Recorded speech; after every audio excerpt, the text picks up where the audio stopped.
पूज्य गुरुजनों की भावमयी दिव्याति दिव्य अति पावन रमणीय सूक्ष्म उपस्थिति में उपस्थित मेरी निजात्म स्वरूप ज्योतिर्मयी प्रकाशमयी चैतन्यमयी अति पावन दिव्यात्माओं, आप सबके भीतर विद्यमान सर्वनियंता सर्वव्यापक सर्वशक्तिमान अखिल ब्रह्मांड नायक जगदाधार सर्वेश्वर सर्वभूतात्मा अखिलेश्वर परमेश्वर को मेरे हृदय से कोटि कोटि नमन स्वीकार कीजिएगा, स्वीकार कीजिएगा।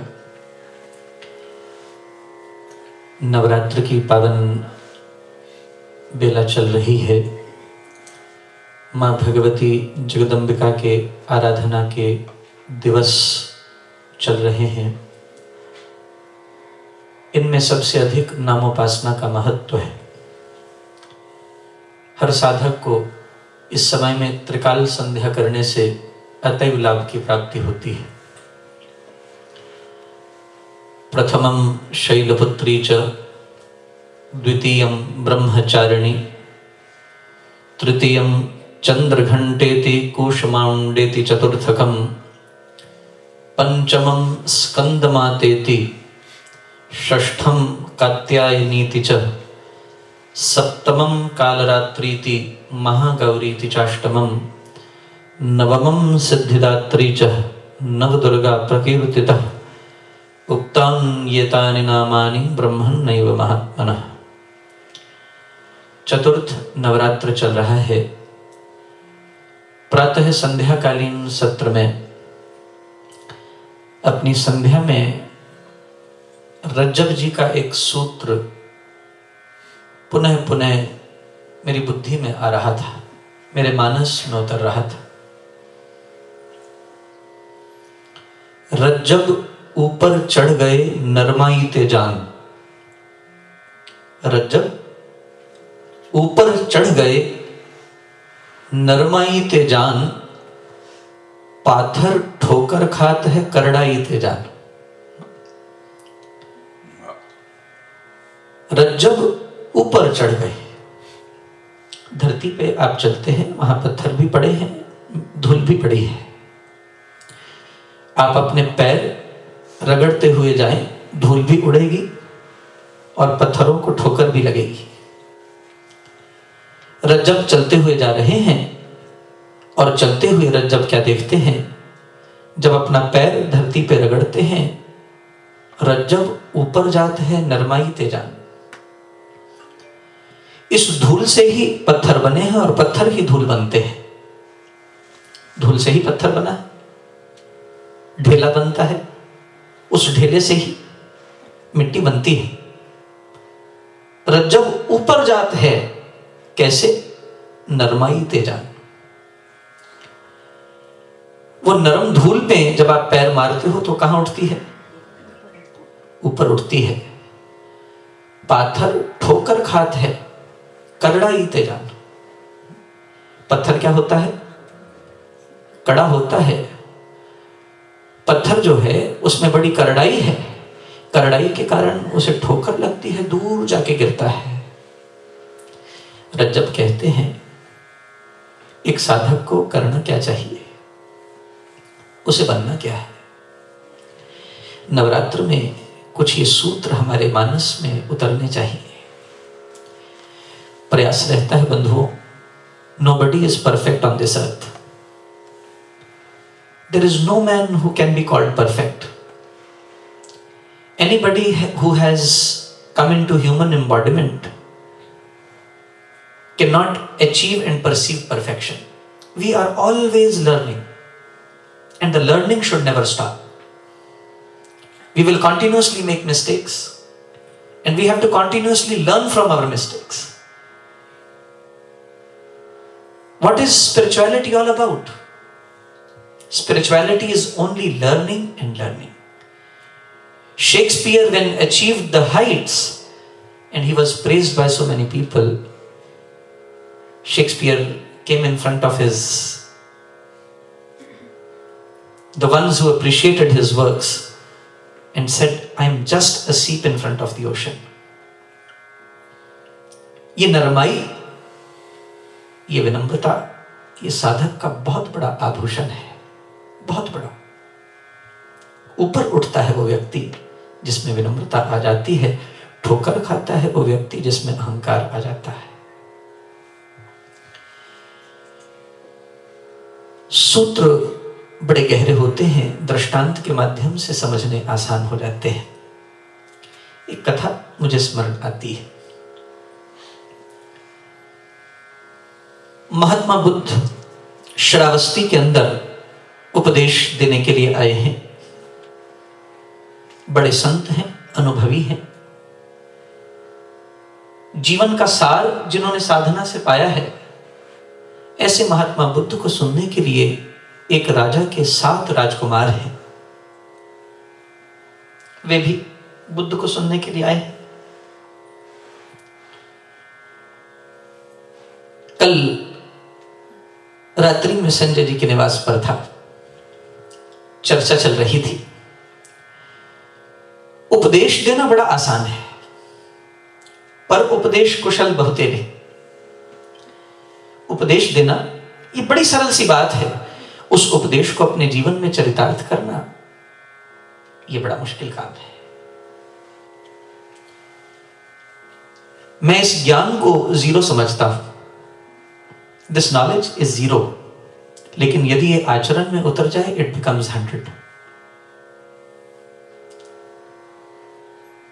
बोलना एक प्रवक्ता के लिए उसने किया ही ये है, ये तो बड़ी आसान सी बात है, लेकिन वह सब कुछ जो बोल रहा है उसके जीवन में भी दिखे तो महाराज हम उसे साधु बोल सकते हैं, संत बोल सकते हैं, अन्यथा वो केवल एक लेक्चरर हो सकता है। Can only be an orator, a good orator who can give you knowledge but has not perceived and accomplished what he is speaking. जीवन में साधना उतरे ये बहुत आवश्यक है। बुद्ध ने जीवन में उतारा है जो बोलते हैं, जो बोल रहे हैं वो पहले accomplish कर चुके हैं। He has already achieved it. It has become his experience and then he is narrating his experience. एक होता है किताब पढ़ के बोलना, एक होता है किताबी बातें करना, शास्त्रीय बातें करना, एक होता है अनुभव से बोलना। दोनों में बड़ा अंतर है महाराज। There is a lot of difference, earth and sky. They cannot match each other. अनुभव की वार्ता और शास्त्रीय वार्ता, इसमें आपको भेद पता चल जाएगा। वाणी से ही वो भेद अनुभव होने लगता है। बुद्ध अनुभव से बोलते हैं, शास्त्रीय बात नहीं करते। और जो ऐसे महापुरुष होते हैं जिन्होंने शास्त्रों को जीवन में चरितार्थ कर लिया है, जीवन में उतार लिया है, याद रखिएगा वो जो बोलते हैं वह शास्त्र बन जाता है। श्रावस्ती के अंदर बुद्ध आए हुए हैं और बुद्ध देशनाएं दे रहे हैं। देशना देते हुए बड़े लोग बुद्ध से प्रभावित होते हैं, भिक्षु बन जाते हैं, सब कुछ छोड़ छाड़ कर त्यागी बन जाते हैं। बड़े बड़े राजाओं को यह भय है कहीं उनके बच्चे बुद्ध को सुनने ना जाए। पता नहीं बुद्ध इनके ऊपर कैसा प्रभाव डालेंगे, कहीं ये सब कुछ छोड़ छाड़ कर भिक्षु न बन जाए, संन्यास्त न हो जाए, सन्यासी न हो जाए। बंधुओं, भारत में कभी कभी हम लोगों को भी इन समस्याओं का सामना करना पड़ता है। कोई नौजवान बच्चा 2, 4, 5 महीने लगातार सत्संग में आ जाता है, उनके माँ बाप को फिक्र शुरू हो जाती है, शायद हाथ से गया। मैं कभी कभी हंसता हूं, आपने शायद सुना हो या ना सुना हो, कभी नहीं सुना होगा। स्वामी जी महाराज जब दिल्ली में जाया करते, अभी श्री राम शरणम का निर्माण नहीं हुआ था, तो बहुत सी महिलाएं प्रायः प्रातः के समय एकत्र होकर आती। स्वामी जी महाराज बैठे होते, उनके इर्द गिर्द आकर बहुत से साधक पुरुष महिलाएं बैठ जाती। स्वामी जी महाराज उनसे पूछा करते, तुम्हें घर में कोई कामकाज नहीं है? मेरे पास आकर बैठ जाते हो, घर के कोई कामकाज नहीं है? तो बहुत सी महिलाएं प्राय उत्तर देती कि हम अपने कामकाज निपटा कर आई हैं, महाराज आपके दर्शन करने के लिए बैठी हैं, यहाँ पर बैठकर जाप करती हैं, पाठ करती हैं, स्वाध्याय करती हैं, मन को बड़ी शांति मिलती है। स्वामी जी महाराज हंसा करते, किस किस के घर में लड़का है, हाथ खड़ा करो। बहुत सी महिलाएं हाथ खड़ा करती, मेरे घर में लड़का है, मेरे घर में लड़का है। जो सन्यासी बनाएगी वो बैठी रहो, बाकी चली जाओ। होता क्या होगा?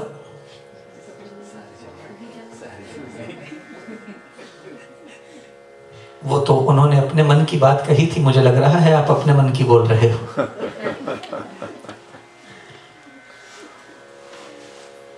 जो सन्यासी बनाएगी वह बैठी रहे, बाकी चली जाएंगे। कोई भी वहां दोबारा नहीं दिखती थी। स्वामी जी महाराज कहा करते थे, जितने लोग हैं ये सन्यासियों को बड़ा चाहते हैं, लेकिन ये नहीं चाहते मेरा सन्यासी बन जाए। मैं मालेरकोटला में रामायण पे यज्ञ कर रहा था। एक सज्जन मेरे से मिले, उनकी बात मेरे को नहीं भूलती। मेरी आंखों के आगे वो खड़े हैं और मानो मेरे से वो बात कह रहे हैं, स्वामी जी भगत सिंह तो हर घर में पैदा हो, मेरा घर छोड़ के पैदा हो। भगत सिंह हर घर में पैदा हो, मेरा घर छोड़ के पैदा हो। बहुत से लोगों को भय लगने लग जाता है कि हमारे बच्चे परमार्थ में न चले जाएं। सोचिए, जो परमार्थ में आए हैं उन्होंने अपना जीवन कैसे संवारा है। बुद्ध के पास भी बड़े बड़े राजा अपने बच्चों को भेजते हुए डरते। आज ये 7 राजकुमार, एक ही राजा के 7 लड़के, जिनमें से किसी एक को गद्दी पे बैठना है, वे सातों के सातों बुद्ध की देशना को सुनने के लिए आए हैं। बुद्ध अपना अनुभव बता रहे हैं। बुद्ध अपने अनुभव को देशना में बता रहे हैं। मेरे जीवन में क्रांति कैसे हुई। मैं बड़े समृद्धशाली देश के राजा का इकलौता राजकुमार था। मेरा नाम सिद्धार्थ था। मेरे पिता ने कभी मेरे सामने ऐसा दृश्य प्रस्तुत होने नहीं दिया जब मैंने किसी इंसान को मौत के घाट उतरते हुए देखा। लेकिन अनायास एक दिन मैं अपने सारथी के साथ जा रहा था और मैंने, जिंदगी में गुस्ताखी करेंगे हम एक बार, जिंदगी में गुस्ताखी करेंगे हम एक बार, दोस्त होंगे पैदल हम कंधों पे सवार। एक बार ही गुस्ताखी करनी पड़ेगी, दोस्तों के साथ नहीं चलेंगे, उनके कंधे चढ़ के चलेंगे। वो दृश्य देखा, राम नाम सत्य है, राम नाम सत्य है कहते हुए लोग एक मुर्दा को कंधों पर लाद के शमशान में जलाने के लिए ले जा रहे हैं। सिद्धार्थ पूछता है, ये क्या हो रहा है?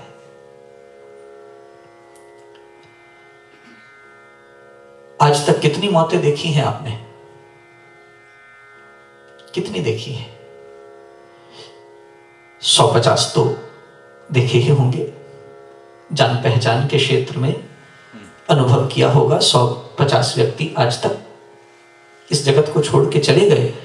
मौतें हमारे आगे भी हुई और एक मौत बुद्ध ने भी देखी थी।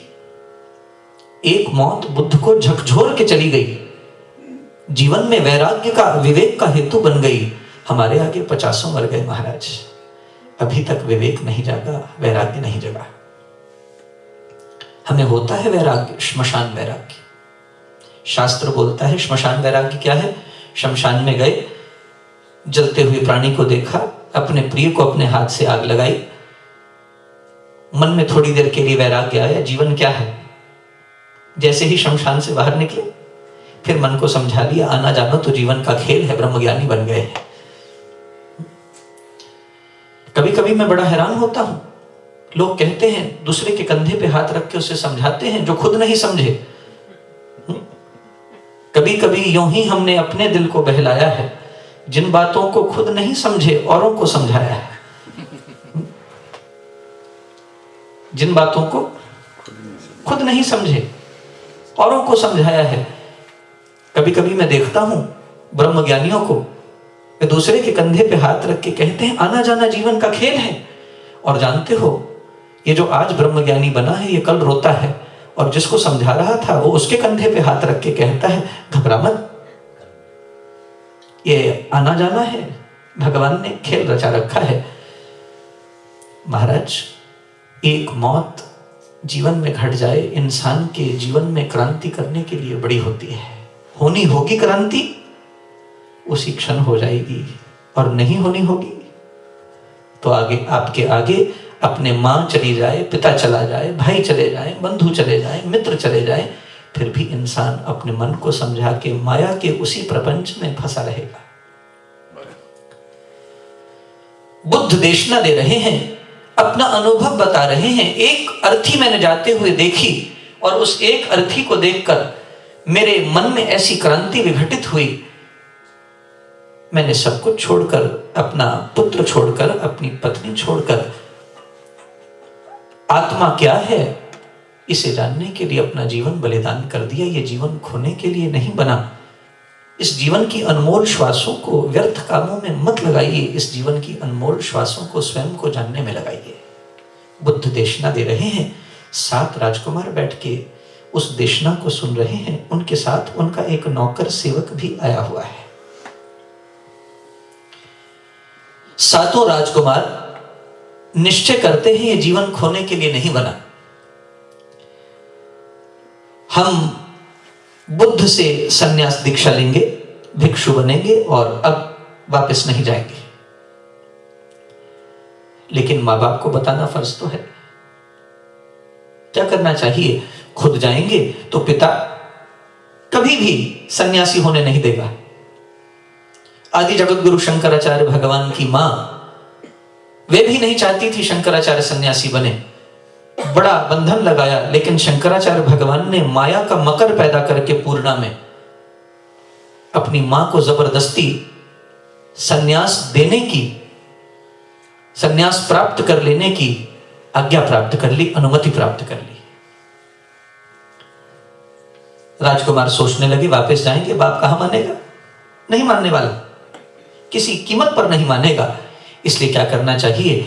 ये जो नौकर आया हुआ है, सेवक आया हुआ है, इसके हाथ संदेश भेज देना चाहिए कि बुद्ध की देशनाएं सुनने के बाद हमारा मन बदल चुका है, अब हम सन्यासी हो जाएंगे। जितने गहने पहने हुए हैं, आभूषण पहने हुए हैं, राजकीय वस्त्र पहने हुए हैं, 7 राजकुमारों ने उतारे। एक एक सफेद वस्त्र को धारण करके जो कुछ राजकुमारों के पास था, एक गट्ठड़ में बांध के वो नौकर को दे दिया है। जाकर हमारे पिता से हमारा संदेश पहुंचा देना कि अब हम वापस आने वाले नहीं। जानते हो नौकर के मन में क्या आती है? इससे पहले राजकुमार अपना मन बदले, मन की कोई गारंटी थोड़ी ना है। किसी के मन की आप कोई गारंटी नहीं ले सकते। ये एक क्षण क्या सोचता है, दूसरे क्षण क्या विकल्प पैदा कर देगा, इसकी सोचने की गति इतनी तीव्र है। वायु की गति पे वशीकार पाया जा सकता है, लेकिन मन की गति पे वशीकार नहीं है।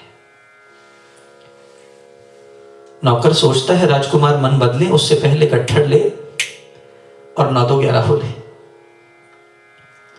नौकर ने गट्ठड़ उठाई है, गट्ठड़ उठा के भाग लिया है।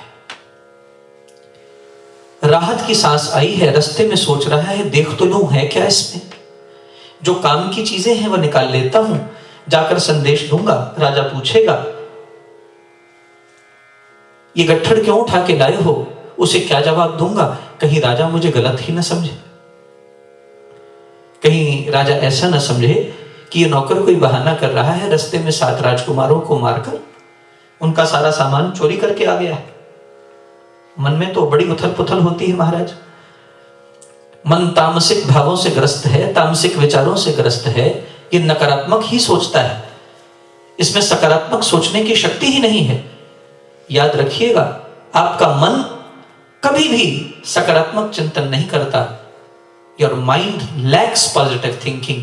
The positive thinking always comes to the mind through the intellect. Try and experience it. Mind is never positive. It is always negative. If positivity ever comes to the mind, it comes through the intellect. And then mind dwells a thought on the thought given by the intellect. It is practical experience. If your consciousness is ever invaded by the intellect, not the mind. मन तो हमेशा पतन की ओर ले जाता है। पतनशील प्राणी कहा जलवत नीचे जाए। महाराज लिखते हैं, बड़ा सुबाहु वीर भी अधोगमन को पाए। ये संसार है महाराज, बड़े बड़े साधु संतों के आगे विक्षेप आकर खड़े होते हैं, वे बार बार उन विक्षेपों को काटते हैं, उन विक्षेपों को काटकर आगे बढ़ते हैं।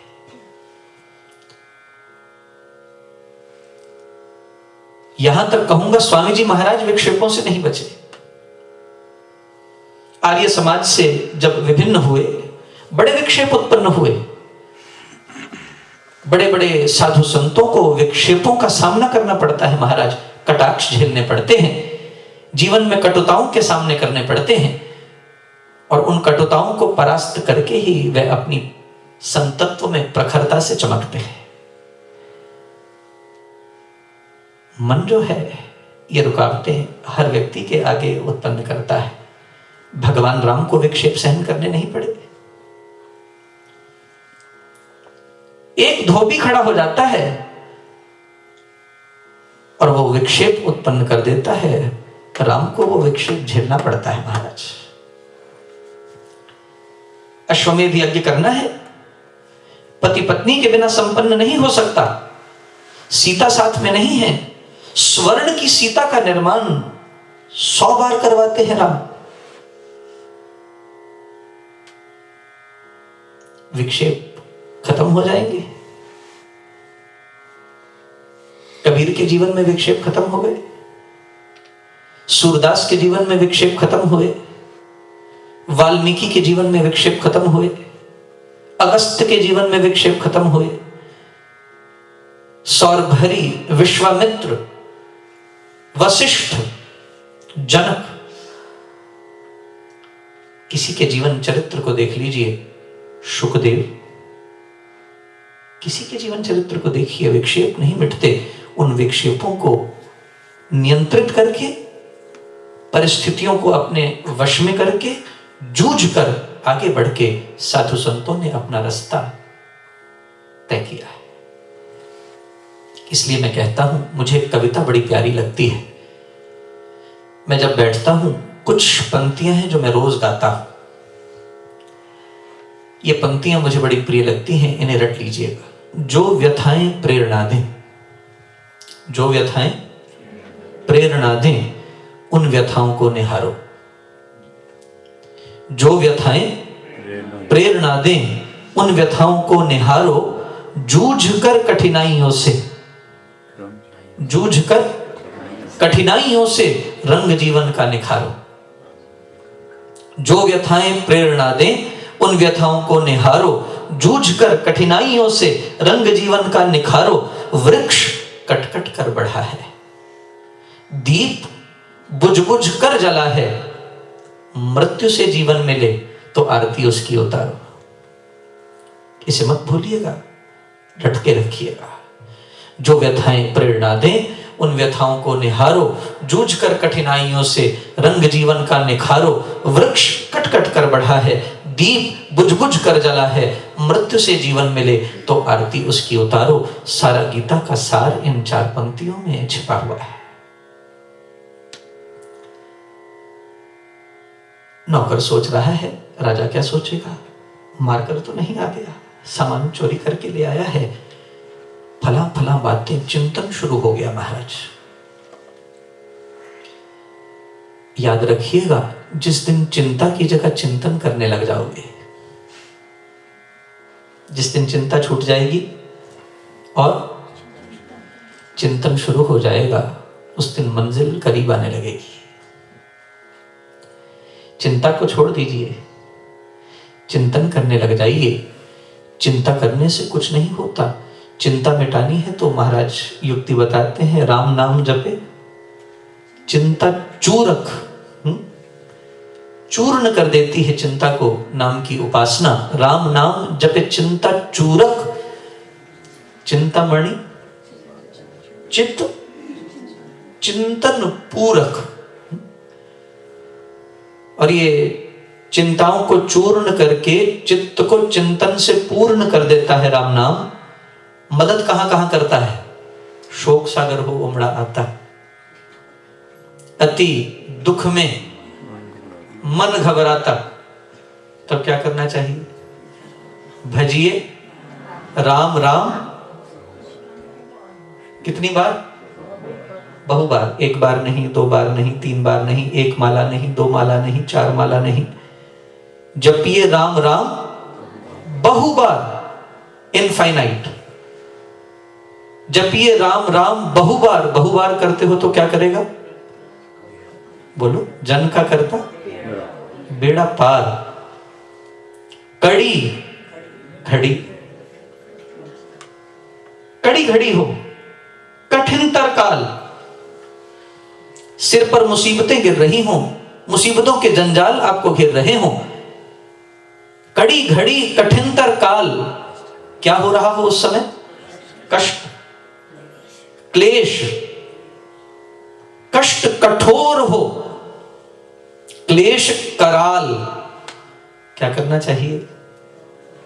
राम राम जपिए प्रतिपाल। क्या करता है वो प्रतिपालक ईश्वर? सुखदाता है। क्या? प्रभु दीन दयाल, दीनों पे करुणा करने वाला है। सुखदाता प्रभु दीन दयाल, घटना घोर घटे जिस बेर। आपके आगे कौन खड़े हो? दुर्जन दुखड़े लेवे घेर, क्या करो? समाधान क्या है? जपिए राम नाम बिन देर, रखिए राम राम शुभ टेर। सहारा क्या है? यही सहारा है। जपिए राम नाम बिन देर, रखिए राम राम शुभ टेर, क्योंकि राम नाम हो। कोई सहायता करे या ना करे, सुनेरी मैंने निर्बल केवल राम।